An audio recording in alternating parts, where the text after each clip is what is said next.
Por eso, en la clase anterior mencionamos que dentro de los componentes del infiltrado inflamatorio crónico estaban pues, los elementos celulares, el daño celular que encontramos ahí y características histopatológicas de regeneración, de reparación celular. Son características que nosotros las encontramos ahí.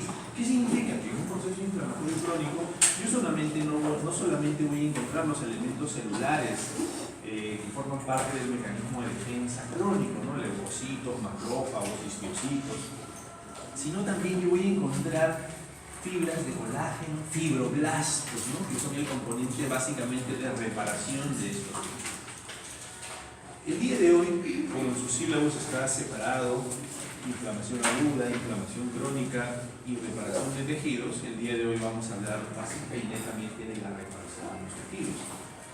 De acuerdo al daño que pueda ocasionar este agente injuriante, ¿no? Que produce la injuria, ¿no? Nosotros vemos que podemos encontrar cicatrización, podemos encontrar reparación o regeneración. En cualquiera de estos términos, adelante, va a tener un significado propio, ¿no? Por ejemplo, cuando hablamos de reparación, nos estamos refiriendo a la regeneración básicamente del tejido conectivo. Cuando hablamos de cicatrización, estamos hablando de una proliferación de tejidos básicamente epiteliales. Y cuando hablamos de una regeneración, estamos hablando de elementos celulares que han sufrido un daño y estos se regeneran para volver a su estado anterior, tanto estructural como funcional. ¿Ya? Entonces, ¿cuál va a ser el elemento básico acá para que se produzca una regeneración de tejidos? Para que se produzca una reparación de tejidos, el elemento básico es que va a necesitar aporte sanguíneo. Sin aporte sanguíneo no se podría llevar a cabo esto. Entonces el elemento principal, el que inicia todo esto, va a ser una angiogénesis. Se van a formar nuevos vasos, ¿no? La formación de estos nuevos vasos, ¿no? Lógicamente después de proceder del agente del infiltrado inflamatorio, ¿no? Que se va generando, se produce la angiogénesis. La angiogénesis definitivamente va a favorecer la salida de plasma, va a favorecer la salida de los elementos también leucocitarios como mecanismos de defensas. Estos van a generar la proliferación de agentes que van a incentivar la proliferación tanto de los vasos sanguíneos, tanto de la aparición de los fibroblastos, y que estos van a generar o van a producir las fibras de colágeno para luego producir la regeneración. ¿Y cómo se produce la regeneración? Como cuando nosotros nos cortamos y vemos ese tejido cicatrizado, ¿no? Siempre y cuando no haya pérdida de tejidos, tanto epiteliales como de tejido conectivo. Si hay pérdida de tejido conectivo o tejido epitelial, ¿no? Ya va a ser una reparación más complicada, que nosotros llamamos de segunda intención, ¿no? Con pérdida de epitelio, con pérdida de fibras colágenas, y la reparación va a seguir los mismos procesos, pero las consecuencias van a ser distintas, ¿no? Y la reparación es cuando se dañan básicamente los epitelios que tienen la capacidad de regenerarse constantemente, como por ejemplo si se daña la mucosa intestinal sin lesión de la capa basal, ¿no? Esto se va a regenerar y va a quedar tan igual, idénticamente como siempre ha estado funcionando. Pero si se daña la membrana basal y ya compromete la submucosa, sí se va a producir una reparación con fibras de colágeno. Si bien es cierto, esto recupera su estructura, ¿no? Pero cuando ya hay reparación, o sea, ya hay reemplazo de tejido, se podría decir normal, por fibras de colágenos, la función de estos tejidos, de estos órganos, ya no va a ser la misma que en estadios normales, porque definitivamente estas fibras colágenas van a mermar su funcionamiento, pero por lo menos sigue la función, continúa con la función de estos tejidos. Primero vamos a ver acerca de organización y reparación. Cuando se produce una lesión estructural considerable de tejido, la resolución del exudado se consigue por organización. ¿Y qué entendemos nosotros por organización? Es la reparación del tejido conectivo fibroso, básicamente cuando encontramos un proceso inflamatorio con exudado. Cuando aparece exudado ahí y se va a regenerar en el tiempo, ¿no? Nosotros encontramos a este proceso, le llamamos organización. Reparación ya habíamos mencionado, que es cuando se reemplaza el tejido lesionado por fibras de colágeno, ¿no? Se forma un tejido fibroso ahí, a eso llamamos reparación. Y básicamente los componentes que van a formar parte son los capilares, ¿no? Del tejido lesionado, la formación de nuevos vasos o capilares que forman los brotes hacia las lesiones lesionadas. A esto nosotros le llamamos angiogénesis, o sea, se van a formar nuevos vasos. ¿Y cómo se van a formar estos nuevos vasos? Básicamente, los pericitos se separan, hay una proliferación de las células endoteliales, ¿no? Entonces se va a ir formando el nuevo vaso, van a aparecer fibras musculares, ¿no? Para formar el nuevo vaso. Pero lógicamente, ese nuevo vaso no va a tener las características de la pared de un vaso normal. Es por eso que este nuevo vaso va a permitir la salida de líquido intravascular y va a formar cierto edema como parte de este proceso normal. Lógicamente que después de 2 semanas o más, la proliferación de este tejido colágeno o estas fibras o este tejido fibroso va a comprimir estos vasos y van a desaparecer los vasos, ¿no?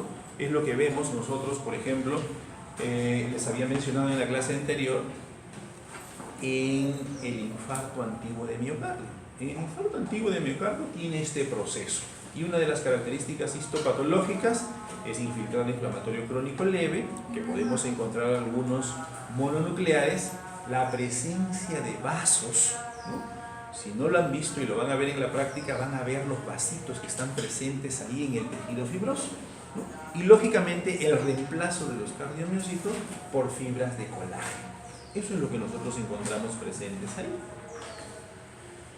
Ocurren en 4 etapas: descomposición proteolítica de la membrana basal de los vasos progenitores. Aquí los vasos de los pericitos se separan para que esto pueda expandirse y formar un nuevo vaso sanguíneo. La migración de las células endoteliales, cuando se separan esto, las células, creo que acá hay acá está, ¿no? Este es el vaso que nosotros generalmente tenemos, ¿no? Los pericitos que están en la parte externa se separan y las células endoteliales van proliferando. Este es la formación de un nuevo vaso. Y dentro del proceso de cicatrización se forman muchos de estos vasos nuevos. Pero como ustedes podrán ver, las características histológicas no son las mismas de este nuevo vaso con el que tenemos acá. Entonces, por este vaso es muy fácil que salgan elementos formes, que salgan eritrocitos, que salga plasma con mucho mayor facilidad, provocando el edema en la zona de regeneración, ¿no? Ahí tenemos el vaso, la diferenciación. Para que esta proliferación endotelial se tiene que incrementar la mitosis, la multiplicación celular de estas células endoteliales, ¿no? Y van migrando. Esto representa esquemáticamente la formación de un nuevo vaso, pero se forman muchos de estos para que se produzca la reparación, ¿no? Es el proceso más importante en la reparación de tejidos, la angiogénesis. Y luego, ¿qué va a pasar? Pase. Se va a formar la fibrosis. ¿Y cómo sucede esto? Ocurre básicamente después de producirse la angiogénesis de los tejidos. Generalmente, cuando nosotros vemos vasos sanguíneos incrementados, no sé si ustedes habrán visto una lesión o una herida en proceso de reparación, y se le llama o se le dice que tiene un tejido de granulación, ¿no? Un tejido de granulación, ¿cómo es? Cuando ustedes habrán tenido alguna vez una costrita y la han sacado, ¿no? Se ve como un tejido granular, medio rosado. Pero histológicamente nosotros, ¿cómo lo reconocemos? vemos proliferaciones de vasos de paredes delgadas, vemos la presencia de leucocitos ahí y la presencia de fibroblastos. Ese es el tejido de granulación. Entonces, histológicamente, cuando nosotros vemos esas características en alguna muestra que nosotros nos llegan para lectura, ¿no?, vemos que ese tejido ya se está regenerando, se está produciendo, hay una reparación celular a consecuencia probablemente de un agente injuriante que ha estado presente en esa zona, ¿no? Tenemos la migración y proliferación de los fibroblastos en el sitio de la lesión, ¿no?, los depósitos de proteína de membranas extracelulares, ¿no?, que están en estas células y inducen la fibrosis. Todos estos son agentes proliferantes que van a incentivar la proliferación tanto de nuevos vasos, tanto medios de transformación, así como también de fibroblastos, ¿no? Agentes proliferantes, factores de proliferación de fibroblastos, ¿no?, factores de proliferación de transformación, ¿no?, y las citocinas. Las citocinas las venimos viendo desde la parte de la inflamación aguda, en la inflamación crónica.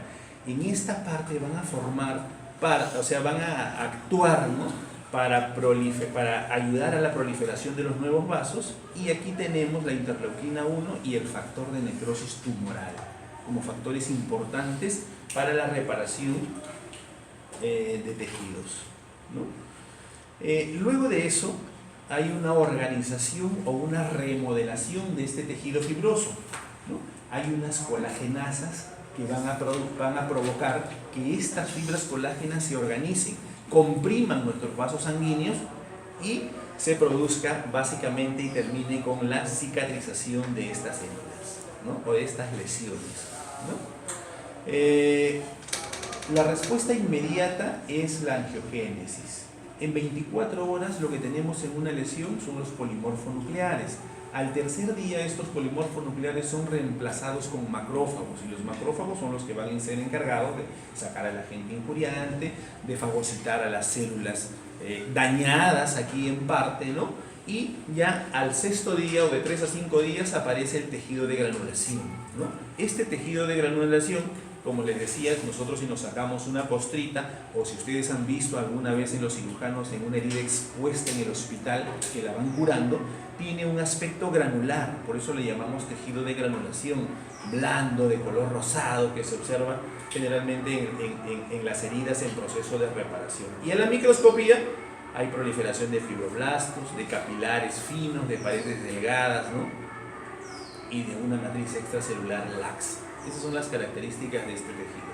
Nosotros a la histología, como les digo, encontramos esas características y hay un tejido de reparación, se está reparando toda esa lesión que nosotros encontramos ahí. ¿Y qué es lo que vemos acá? Esto es lo que nosotros vemos a la histología en un tejido de granulación, la presencia de múltiples vasitos.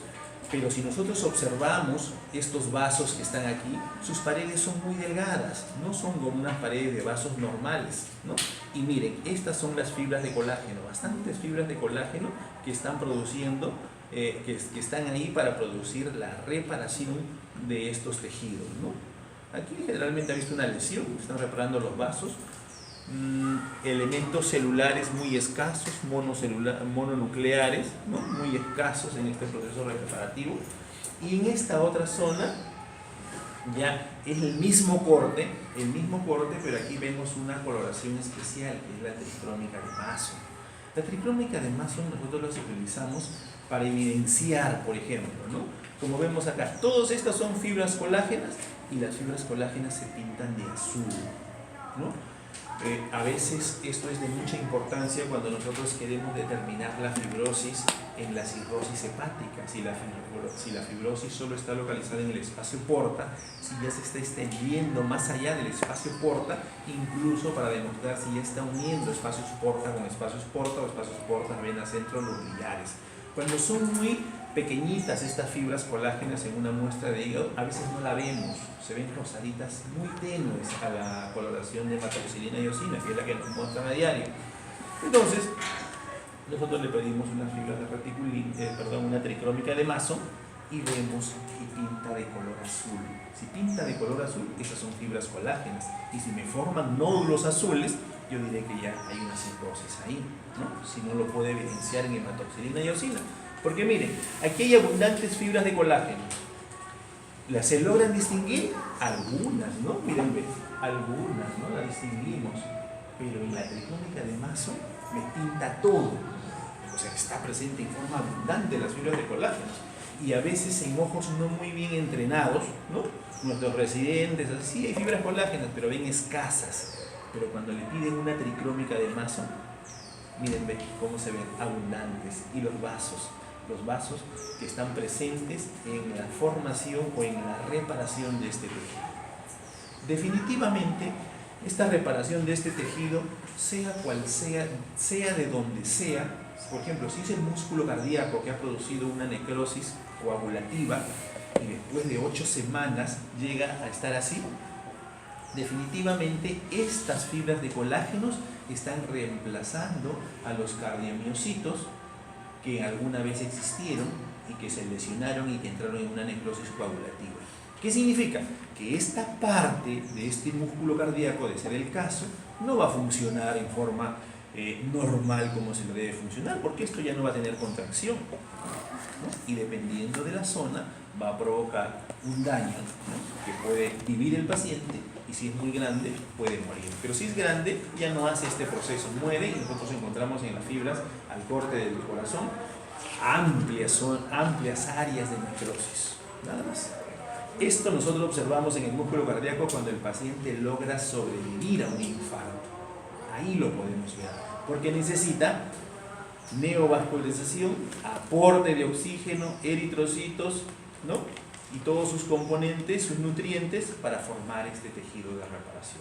Si no encontramos eso nosotros, si no logra sobrevivir el paciente en un músculo cardíaco, no vamos a ver estas fibras. Ahora, podemos encontrar características histopatológicas de infartos antiguos en pacientes y también zonas de infarto reciente, también podemos encontrar. Hemos visto nosotros, o sea, hacemos un corte histológico del músculo cardíaco y encontramos hipereosinofilia, neutrófilos, ausencia de núcleos, y por otra zona encontramos tejido fibroso. ¿Qué quiere decir eso? Este paciente anteriormente ha tenido pues un infarto al cual ha sobrevivido y luego ha hecho otro, ¿no? Que es el infarto reciente que tenemos. Y estas fibras colágenas las vemos en distintas partes del cuerpo donde se esté produciendo esta regeneración, en distintas partes. ¿Qué vemos acá? Miren, los nuevos vasos, como con mucha facilidad estos macrófagos logran salir. Y estos macrófagos son los encargados de producir citocina, factor de necrosis, factor de crecimiento epitelial para formar la nueva neovascularización, incluso para producir vasodilatación de algunos vasos, ¿no? Todo ese mecanismo, y los macrófagos son un elemento principal. ¿Por qué? Porque son ellos los encargados de fagocitar tanto al agente injuriante como a las células que han sido dañadas. Ellos se las comen, las fagocitan a todas ellas, ¿no? Esa es su función y la misión que tienen estos macrófagos. En la lámina anterior veíamos la proliferación de un solo vaso, como también en las que presenté inicialmente, pero en un tejido de granulación hay cantidad de vasos, ¿no? Cantidad de vasos que están formándose, ¿no? Nuevos vasos. ¿Qué significa? En un corte histológico yo hago este corte y veo vasitos abundantes con fibroblastos, ¿no? Y también con algunos leucocitos, macrófagos, histiocitos que puedo encontrar yo presente en ese tejido de granulación, ¿no? Esa es la característica en esta representación esquemática. Y en este nuevo vaso, sus paredes permiten la salida de algunos elementos, ¿no? Porque estos vasos no tienen las características de un vaso normal. Este es el tejido de granulación, miren los vasos, pequeños vasos. Aquí sí, por ejemplo, nosotros logramos evidenciar la presencia de infiltrado inflamatorio crónico, ¿no? Por ejemplo, vemos células mononucleares, y si nosotros vemos esta celulita que está acá, ¿qué elemento mononuclear debería ser? ¿Ah? Nosotros para lograr evidenciar y saber que tenemos que ver las características citológicas, ¿no? Miren, este tiene un solo núcleo, es una célula mononuclear. Su núcleo está lateralizado hacia uno de sus lados. Es una célula que está presente en el infiltrado inflamatorio crónico. Es una célula plasmática. O sea, hay un infiltrado linfoplasmocitario, ¿no?, que está presente ahí como parte del tejido de granulación, ¿no? La proliferación de nuevos vasos de paredes delgadas, ¿no? Y si nosotros buscamos por ahí debemos encontrar algunos fibroblastos, ¿no?, que tienen las características de algunas células tipo epitelioides, como podrían ser estas grandes que están acá, ¿no? Tipo epitelioides, ¿no?, que cuando estos fibroblastos, ¿no?, entran en actividad, generalmente los fibroblastos, si nosotros recordamos un corte histológico en la dermis, por ejemplo, los fibroblastos son alargaditos, de ángulos fusiformes, ¿no?, de ángulos agudos, puntiagudos, alargaditos, pero cuando entran en proliferación para producir el tejido fibroso, se hacen más, su diámetro antero-posterior se hace más grande y se ven, parecieran unas células epitelioides, ¿no?, de estos elementos celulares, ¿no?, que muchas veces nosotros los podemos confundir, pero algunas veces cuando necesitamos hacer la diferenciación pedimos algunos marcadores antígeno-anticuerpo para lograr identificarlos. Esto es más de lo mismo del tejido de granulación fibrovascular, ¿no? La proliferación de estas fibras, de estos vasos de la angiogénesis con sus elementos que forman parte del tejido de granulación, ¿no? Miren cómo forman parte de este tejido de granulación los fibroblastos, ¿no?, que van a ser los encargados de producir las fibras colágenas. Después producen estos fibroblastos tanto colágeno que van a comprimir, y estos vasitos, muchos de ellos van a desaparecer. Ya no los veo en un corte histológico, por ejemplo, en un tejido regenerado en gran abundancia como la veo en el tejido de granulación, ¿no? Y lo van a ver cuando hagan sus prácticas o si van al hospital, generalmente en las apendicectomías complicadas. No sé cómo lo manejan ahora, pero antiguamente las apendicectomías complicadas dejaban la herida abierta y se le curaba todos los días. Y quienes curaban, o los estudiantes o los internos, todos los días a hacerle doler al paciente, porque el paciente se queja, le duele, pues una herida expuesta, ¿no? Generalmente en las apendicectomías complicadas. Acá tenemos el tejido de granulación, ¿no? Y aquí, por ejemplo, ya miren, ve, estos son los fibroblastos, estos que están acá, estos que están acá, todas estas células, miren, ve, estos son los fibroblastos, y que ya aquí se evidencia.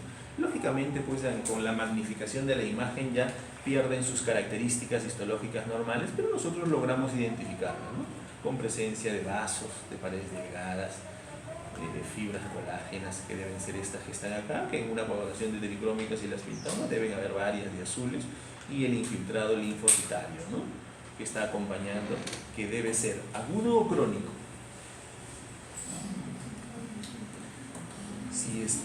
Cuando nosotros hablamos de agudo es una respuesta inmediata, y cuando hablamos de crónico hablamos que habría un infiltrado linfocitario, fibras colágenas de reparación y formación de nuevos vasos. Entonces, crónico.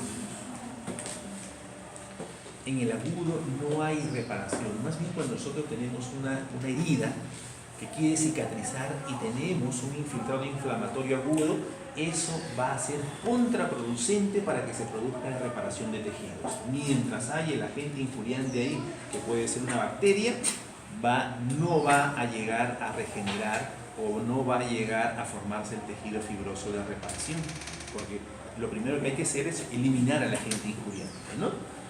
La cicatriz, miren cómo se van formando, los fibroblastos van formando, que estos son los fibroblastos, van apareciendo estas fibras colágenas. Ojo, no los pinten así, si algún día lo quieren dibujar, acá se ven amarillos, no son amarillos, en hematoxilina y eosina son eosinófilos, ¿ya? Eosinófilos, ¿qué significa? Rosados, ¿no? Un rosado eosinófilos. Aquí en el esquema se ven medios amarillos, ¿no? Pero no son así, esta es una representación esquemática. Es como la representación esquemática, por ejemplo, estos núcleos deben ser basófilos, en un corte histológico. No hay, o sea, deben ser morados, ¿no? No hay, no se ve así. Esta es una representación esquemática. Hay que aclararlos porque por ahí no vaya a ser, no, yo los vi amarillitos, ¿no? O los vi rosaditos, ¿no?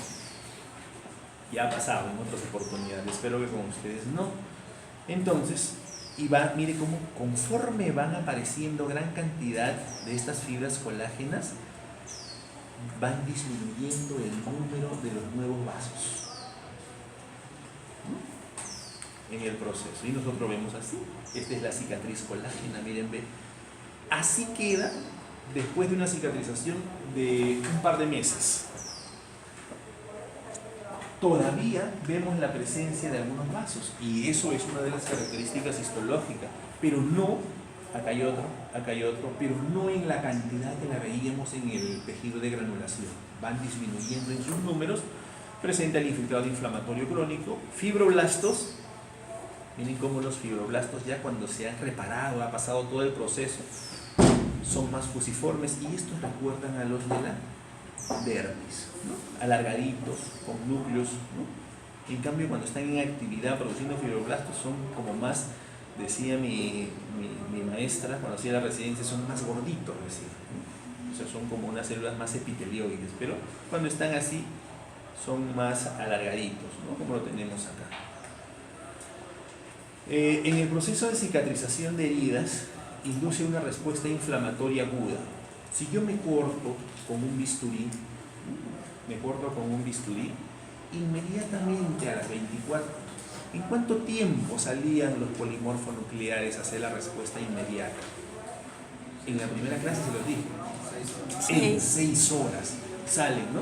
Entonces, inmediatamente yo me corto, lo que van a salir son los polimorfonucleares. En 6 horas van a estar ahí presentes ya, ¿no?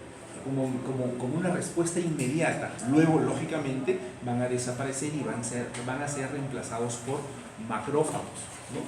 La regeneración de células parenquimales, la migración y proliferación de células parenquimales del tejido conectivo, ¿no?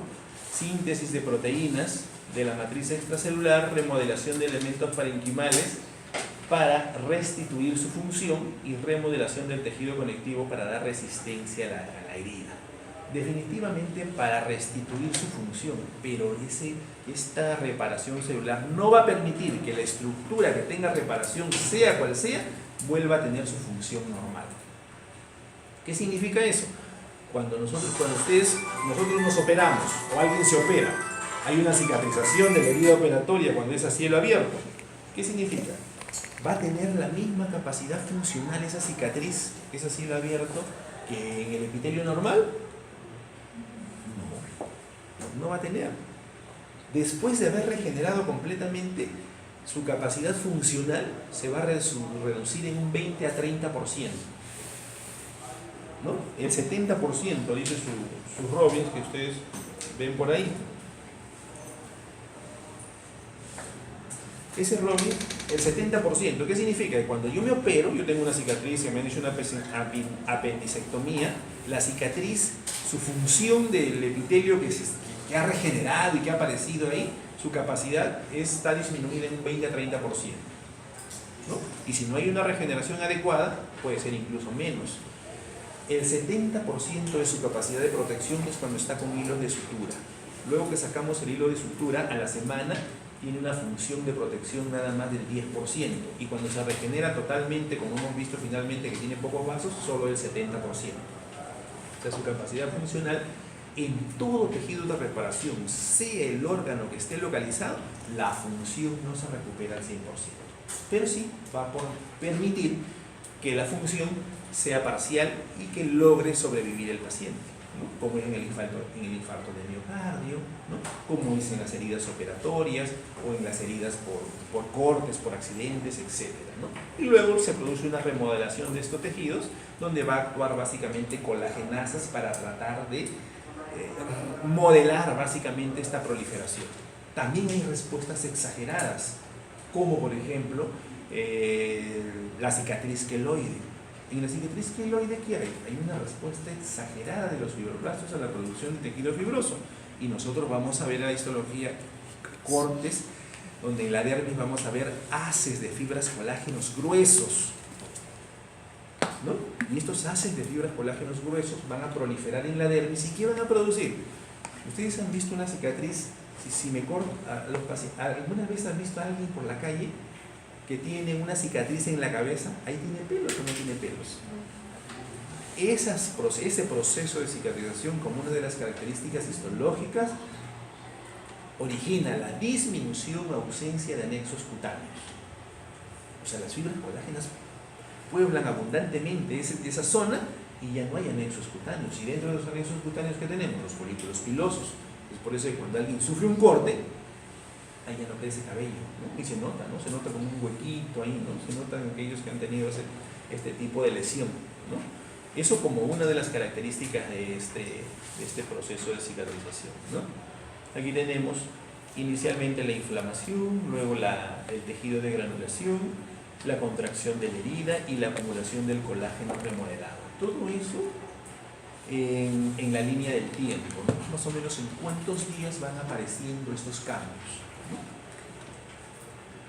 Y aquí vemos la cicatriz por primera intención. Esto es lo que yo les venía manifestando ya y que se los he mencionado, ¿no? La cicatriz por primera intención es aquello donde hacemos un corte y no hay pérdida de tejidos. Lo afrontamos, ¿no? Como en la de cirugía, lo afrontamos y las lesiones que se van a producir son mucho menos que cuando hay una lesión con pérdida de tejidos, una lesión de tipo ulcerada, por ejemplo, o una lesión de una apendicectomía a cielo abierto que ha quedado expuesta porque es una apendicectomía complicada, ¿no? Entonces, aquí es mucho más sencillo.